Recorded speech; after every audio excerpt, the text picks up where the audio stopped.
next topic is universal law of gravitation. It states that every body in the universe attracts every other body with a force. Universe में एक object क्या करता है, दूसरे object को एक force के साथ अट्रैक्ट करता है. अब आगे देखते हैं. Which is directly proportional to, means ये जो फोर्स है वो डायरेक्टली प्रोपोर्शनल है to product of their masses. Product of their masses, जो दो ऑब्जेक्ट हमने लिए हैं दोनों के मासेस के प्रोडक्ट के डायरेक्टली प्रोपोर्शनल है. And inversely proportional to square of distance between them, कि उन दो ऑब्जेक्ट्स के बीच में जो डिस्टेंस है उसके स्क्वेयर के इन्वर्सली प्रोपोर्शनल है. अब देखो यहाँ मैंने कंसीडर किया टू ऑब्जेक्ट्स हैं ए एंड बी. फर्स्ट का मास m1, सेकंड का मास m2 और दोनों के बीच में जो डिस्टेंस है वो क्या है, r लिया है मैंने. अब next, according to statement, first क्या रहेगा, देखो जो फोर्स था, फोर्स को मैं किसे राइट कर सकता हूँ, F से. Directly proportional to, directly proportional है किसके, प्रोडक्ट ऑफ देयर मासेस. देखो फर्स्ट वाले का मास क्या है m1, सेकंड वाले का मास क्या है m2, इन दोनों के प्रोडक्ट के m1 इंटू m2. ये क्या बन गई फर्स्ट इक्वेशन. सेकंड क्या है, and inversely proportional to square of distance between them. अब इन्वर्सली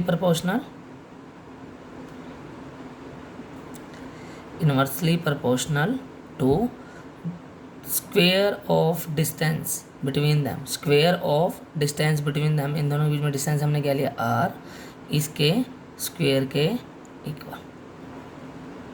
अब डायरेक्टली प्रोपोर्शनल वाला ये जो है मैंने आपको ये न्यू है आपके लिए 9th क्लास में, डायरेक्टली प्रोपोर्शनल और इन्वर्सली प्रोपोर्शनल. डायरेक्टली प्रोपोर्शनल ये जो था प्रोपोर्शनल के बारे में मैंने न्यूटन सेकंड लॉ जब हमने किया था तब आपको बताया था.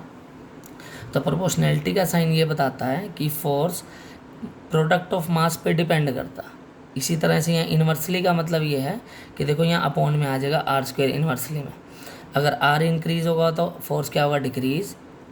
अगर r डिक्रीज होगा तो फोर्स क्या होगा, इंक्रीज. डायरेक्टली प्रोपोर्शनल में क्या होगा, m1 या m2 में से कोई भी एक चीज़, कोई भी एक क्वांटिटी अगर इंक्रीज होगी तो फोर्स भी क्या होगा, इंक्रीज. अगर इन दोनों में से कोई भी चीज़ क्या होगी, कोई भी क्वांटिटी डिक्रीज होगी तो ये भी क्या होगी, डिक्रीज. ये डायरेक्टली प्रोपोर्शनल है, ये क्या है, इन्वर्सली प्रोपोर्शनल है. इन्वर्स जब आए तो आपने अपॉन में कर देना. अब ऑन कंबाइनिंग इक्वेशन 1 एंड 2, या हम लिख सकते हैं बाई इक्वेशन 1 एंड 2. देखो बाय इक्वेशन 1 एंड 2, एक फर्स्ट और सेकंड इक्वेशन को कंबाइन करके हम राइट कर सकते हैं F is proportional to m1 m2 divide by r का स्क्वायर. देखो इन दोनों को कंबाइन कर दिया. फोर्स इन दोनों पे भी डिपेंड करता है, फोर्स इस पे भी डिपेंड करना, तो हमने इसको कंबाइन करके एक ही इक्वेशन बना ली. Force is directly proportional to m1 into m2 divide by r का स्क्वायर. अब प्रोपोर्शनैलिटी के साइन को हम क्या करते हैं, इक्वल टू से रिप्लेस करते हैं, कर देते हैं इक्वल टू से रिप्लेस. प्रोपोर्शनैलिटी के साइन की जगह हमें किसका साइन चाहिए होता है, इक्वल टू का साइन. अब जब प्रोपोर्शनैलिटी के साइन को इक्वल टू में चेंज करते हैं साथ में हमेशा क्या लगता है, कांस्टेंट. तो यहाँ पे जो कांस्टेंट का नेम दिया था वो था g. अब जो बाकी हमारी टर्म्स है हम एज इट इज़ लिख देते हैं f. तो प्रोपोर्शनैलिटी के साइन को रिप्लेस किया इक्वल टू से और साथ में मैंने लिया कांस्टेंट, और हमारे पास साथ में क्या था, m1 m2 divide by r का स्क्वायर. ये फोर्स की इक्वेशन आ गई g m1 m2 upon r का square. m1 mass of first object, m2 mass of second object, r is the distance between both objects. अब next, अब आती है इसकी ऐसा यूनिट की बात. अब ऐसा यूनिट और g की वैल्यू भी देख लेते हैं. अब g हमारा क्या होता है यहाँ पे, g ग्रेविटेशनल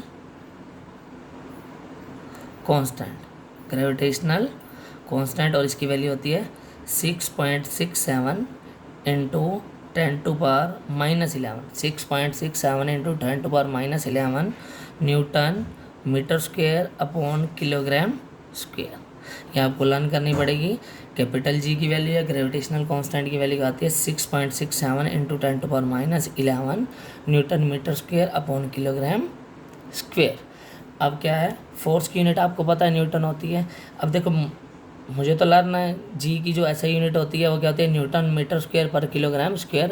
अब इसको डेराइव कैसे करेंगे, यूनिट कैसे बनी जी की, इसको भी देखते हैं। और अब आपको पता है, मैंने पहले भी आपको सिखाया था कि जितनी भी यूनिट्स होती हैं वो किससे होती हैं, फॉर्मूला से डेराइव हो सकती हैं। तो ग्रेविटेशनल कॉन्स्टेंट की मैंने यूनिट यहाँ लिखी है newton metre square upon kilogram square. तो हम चेक करते हैं कि क्या जी की यही यूनिट होती है या नहीं होती।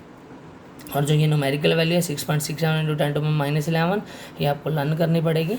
अब देखो, अब अगर मेरे को ग्रेविटेशनल कांस्टेंट की यूनिट निकालनी है, उसके लिए पहले क्या ग्रेविटेशनल कांस्टेंट का फॉर्मूला पता होना चाहिए। अभी हमने फार्मूला ड्राइव किया, F is equal to G m1 into m2 upon R square. ये डिवाइड में उधर जाके क्या आ जाएगा, मल्टीप्लाई में F इंटू आर स्क्वायर। और m1 m2 क्या थे, मल्टीप्लाई में, ये क्या आ जाएंगे, जी के मल्टीप्लाई में थे, तो ये क्या आ जाएंगे डिवाइड में, इज इक्वल टू जी। ये किसका फॉर्मूला आ गया, जी का। और ये किसका फॉर्मूला था, एफ का था।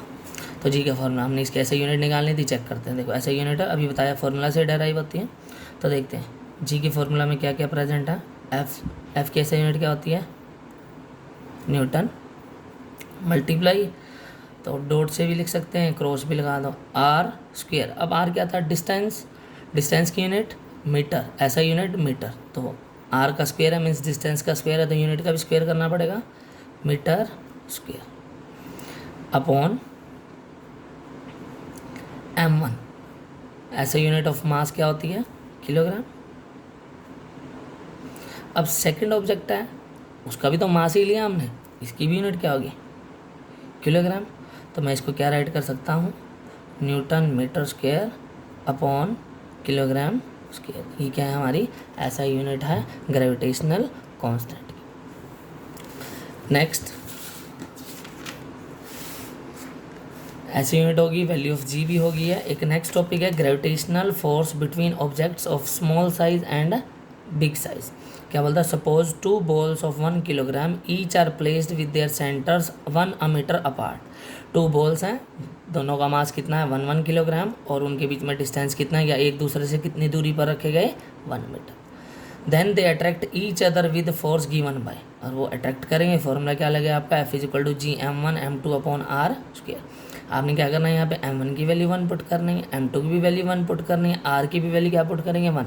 जब इन तीनों की वैल्यू पुट 1 हो जाएगी तो हमारा f किसके इक्वल आ जाएगा, g के इक्वल आ जाएगा। और g की वैल्यू अभी हमने देखी थी 6.67 इंटू 10⁻⁻11 न्यूटन मीटर स्क्वायर पर किलोग्राम स्क्वायर। तो f किसके इक्वल आ जाएगा, g के इक्वल आ जाएगा। नेक्स्ट हम नेक्स्ट टॉपिक्स हैं वो नेक्स्ट क्लास में करेंगे।